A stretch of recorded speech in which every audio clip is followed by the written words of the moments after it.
Could you just briefly tell me about your experience of this MGB and how did you lose weight, and throughout, I mean, it has been about 1 year, I suppose? 9 months. 9 months now. Yeah, 9 months. So could you just brief up your story? Yeah. Well, it's gone very smoothly. I've had no pain or discomfort, and the weight loss was very quick at first, and then it stabilised, but it's been continual, and as I said, it's very easy. I've had no discomfort or pain, and I've lost 33 kilos up to now. But more important for me, my diabetes is practically gone now. I'm in full remission, and my blood pressure is normal. Before it was 130 over 99.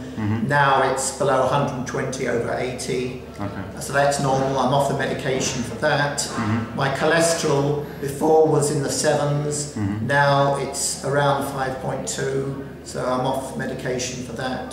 So it's been a complete success medically. And as regards to obesity, a little bit more to go, but that's happening. And probably because I cheated a lot with chocolate, you know, so that's why. So you're still taking a lot of sugar, I suppose? Well, you know, some days I can be strong, some days, you know, because you're eating very little food, it can be quite boring. Because after 1 or 2 mouthfuls you're full, you never feel hunger with this.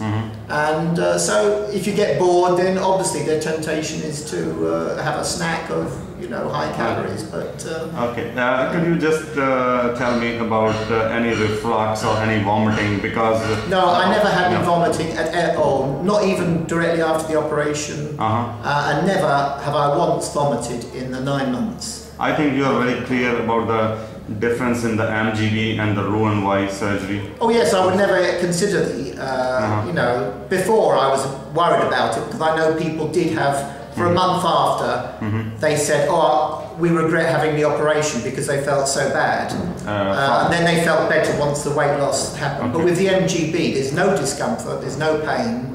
So it's what about the dumping syndrome? Well, there's no dumping, and that's, in a way, that's a problem, because you can be tempted to eat chocolate. You need more discipline with the MGB, because that's right. With the R and Y, you know, you vomit if you have sugar and chocolate. With me, I can eat a whole bar of chocolate, no problem. So you do need more discipline with the MGB. What about exercise? Are you doing any exercise? Well, not so much, because I have a full work schedule, and I live in a city where, you know, opportunities are not so available. I'd like to bicycle, but it's too dangerous on our roads in London.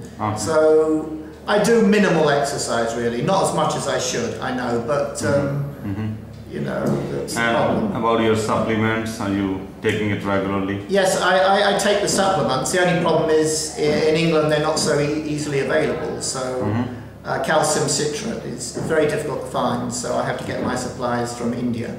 I know in America it's easy, but in UK, bariatric surgery is a new specialty, and it's, you know, obtaining these supplements. It's not that easily available there. All right. So any other things or any other questions you have? No, I'm completely satisfied with the surgery. It's been wonderful. I suppose it will be good if you you know, start getting your endoscopies done.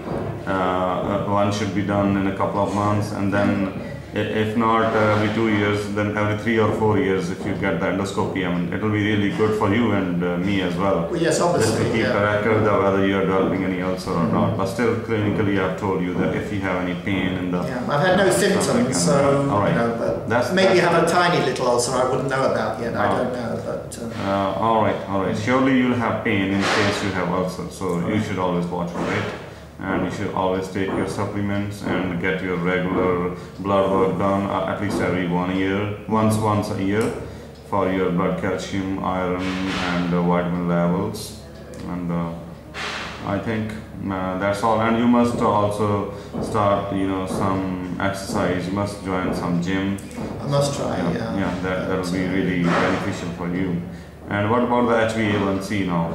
HbA1c is 5.5, so that's full remission. I'm hoping to get down to 5, in which case I can say I'm completely cured, even though theoretically there is no cure for diabetes. Once my HbA1c is 5, then I know to all intents and purposes I'll have completely normal blood sugar levels. So, have you suggested this Kular hospital to any other I have, friends? yes, but you know there's reluctance in UK, India. Oh, India, isn't that a poor third world country? You know, I cannot explain to them how good the hospital here, the surgeon is, but in the West there's an idea, America must be better, it's rich. India, well that's third world, it can't be good, but it is. It's better than England. The hospital is better than England. So in that way you were quite adventurous to come to India and get the surgery done here. I'm used to third world. My wife is from the Philippines, you know, so I'm very familiar with the third world. So I've had surgery in the Philippines, my colonoscopies and so forth. So for me, it's not a worry. But for Western people brought up in the West, they have an idea. America is good because it's rich, it's wealthy. India is poor, therefore it cannot be good. So it's a silly idea, but there we are. Okay, so you are happy with that? I'm happy. Everything about India has been perfect. That's good. Thank you very much.